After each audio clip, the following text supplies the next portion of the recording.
ask yourself certain questions. Number one, you have to ask yourself, how would my life be when I no longer have that paycheck? When I no longer have that salary, that remuneration is no longer coming in.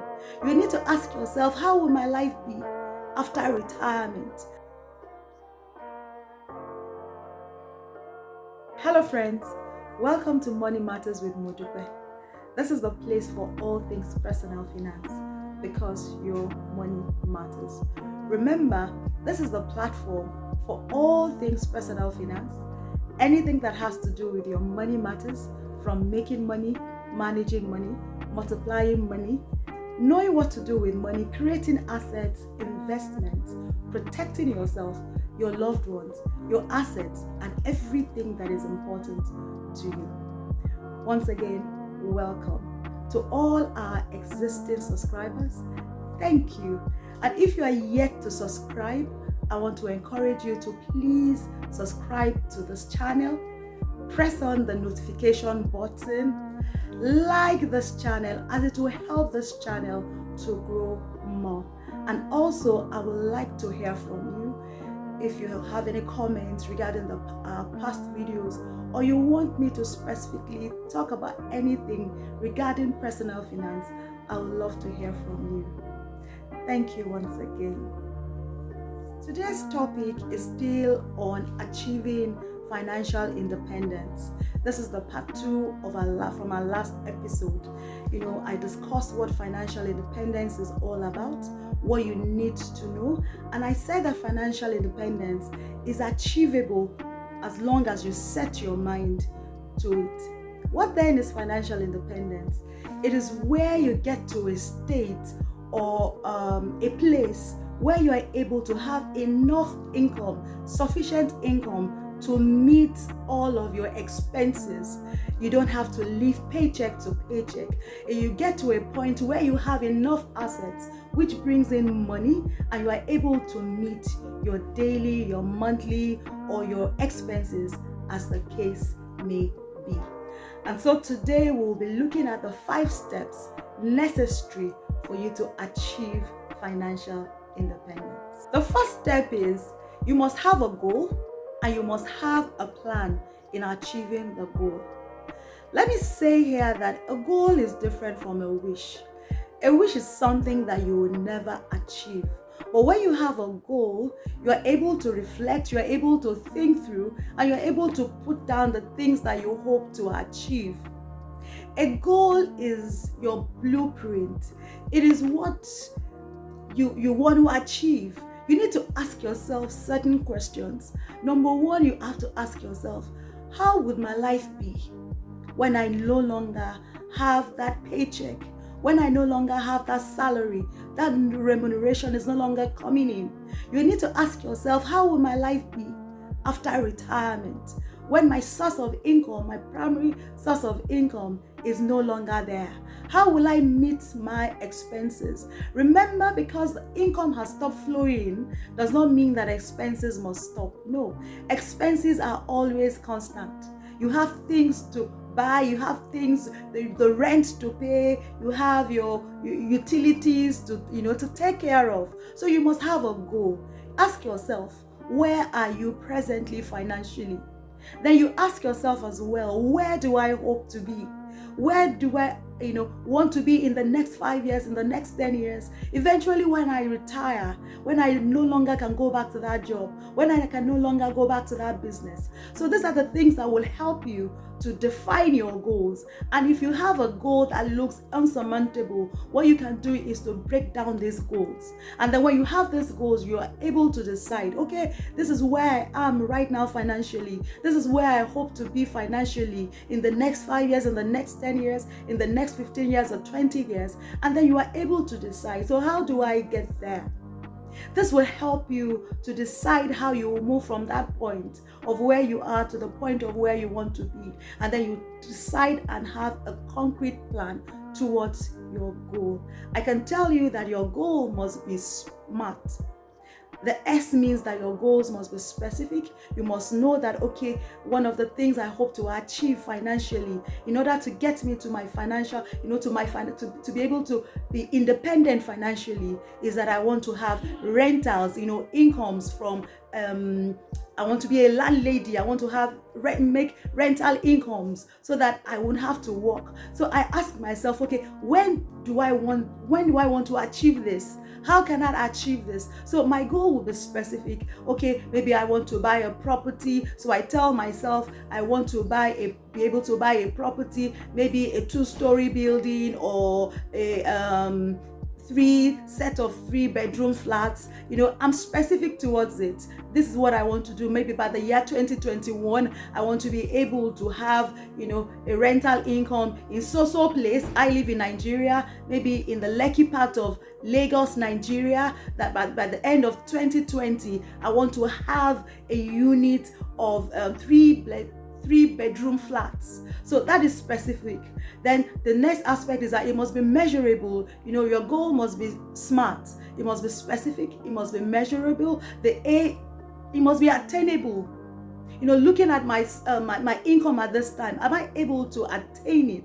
It must be realistic and it must be time bound. This is the acronym when you are planning to have a goal. So I want to tell you that the first thing is you sit down, you write down your goals, in order to help you to achieve, the financial independence. So ask yourself questions. Where am I financially? Where do I want to be?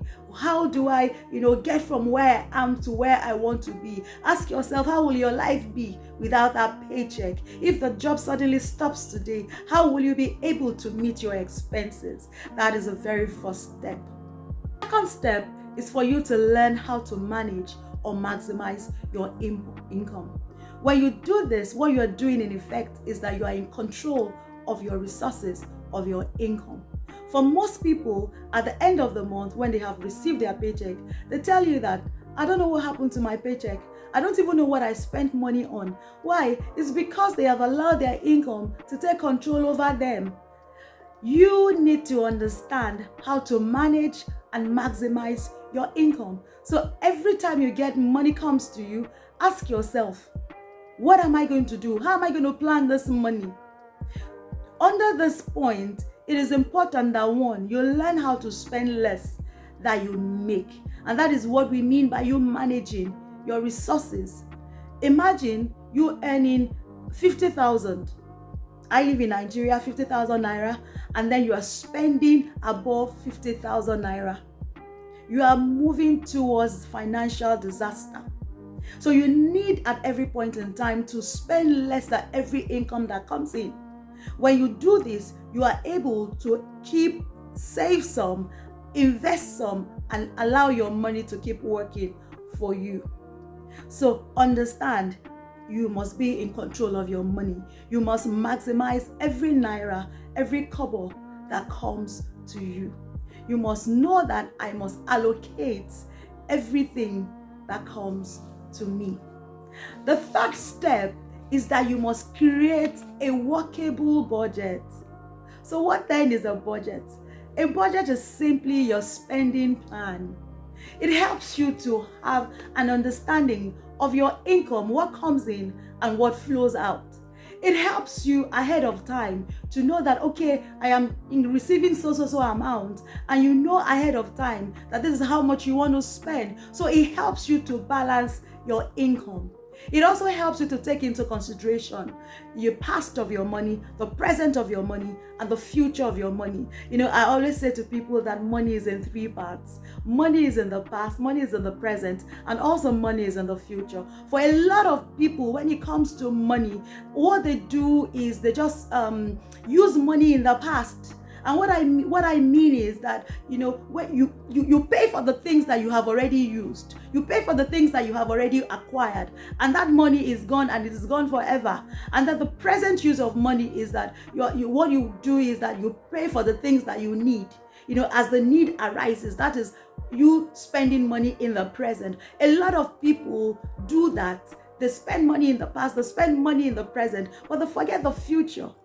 And for you to achieve financial independence, you must work towards the future. You must say, okay, when this income, this primary source of income is no longer there, I have my expenses. How do I meet up with my expenses? So when you are taking charge, what you do is that you create something for your future. You create money to save, you create money to invest, and create assets as well. So the fourth point is that you must create an emergency fund. What is an emergency fund? An emergency, as we know, is an unforeseen circumstance, something that you have not planned for, but certainly it occurs. Take, for instance, during this COVID-19 period, a lot of people lost their income, and some people's income was slashed into half, and some people lost their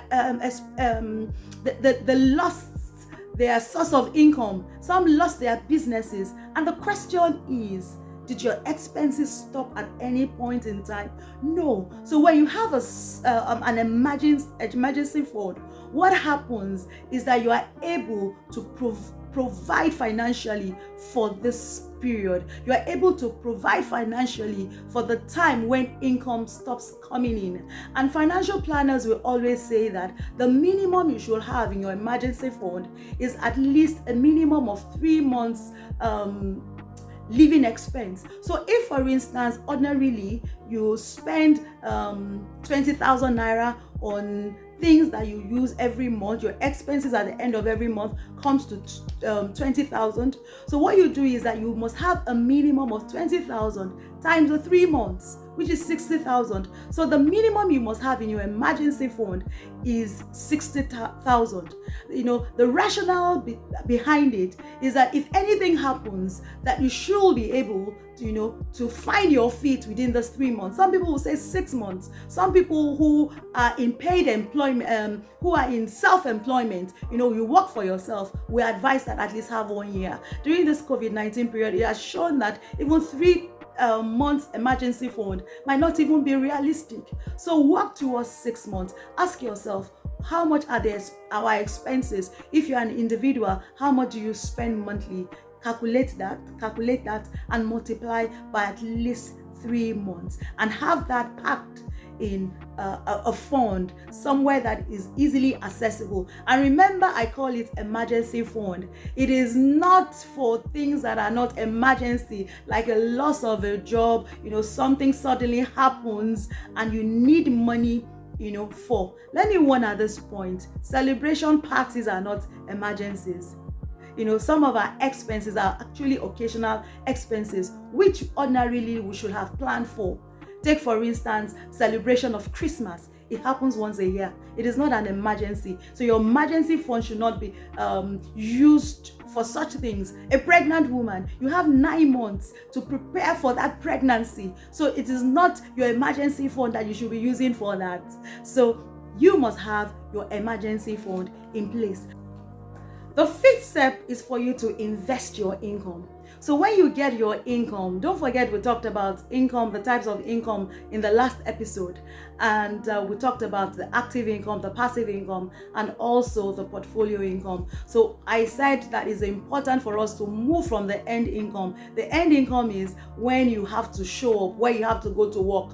You get your salary. That is a form of end income. We need, if we are going to achieve financial independence, we need to move to the passive and the portfolio income, whereby you have assets that will generate income. So whether you go to work or not, whether you retire, whether something happens, suddenly you lose your job or your business is no more, you are able to have income coming in to finance, to meet your obligations, to meet up with your expenses. So what do I mean by investing? Investing simply is just making your money work for you. We have just 24 hours in a day, and there's no way any human being can work for 24 hours. So investment transients time. It makes your money works for you. So whether you are sleeping or not, it brings in income to you. And that is a major thing for everyone who wants to achieve financial independence. Invest your income, invest in yourself. It is important that you will get financial education. You apart from your academic and professional qualification, it's important that you read books, you learn about money matters, how money works. And that is why Money Matters with Modupe is here. It takes us through the journey of money matters, personal finance.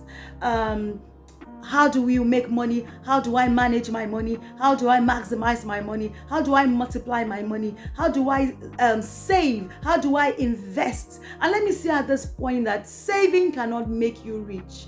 So people who say that all you need to do is just to save your money, saving money cannot make you rich. It cannot make you wealthy. Saving money cannot get you to achieve your financial independence. What will get you there is for you to have an understanding of investment and investing in the right thing, investing in assets. An asset is what brings in money to you. At this point, I want to quickly go over the 5 steps. The first thing I said is that you must have goal and you must have a plan.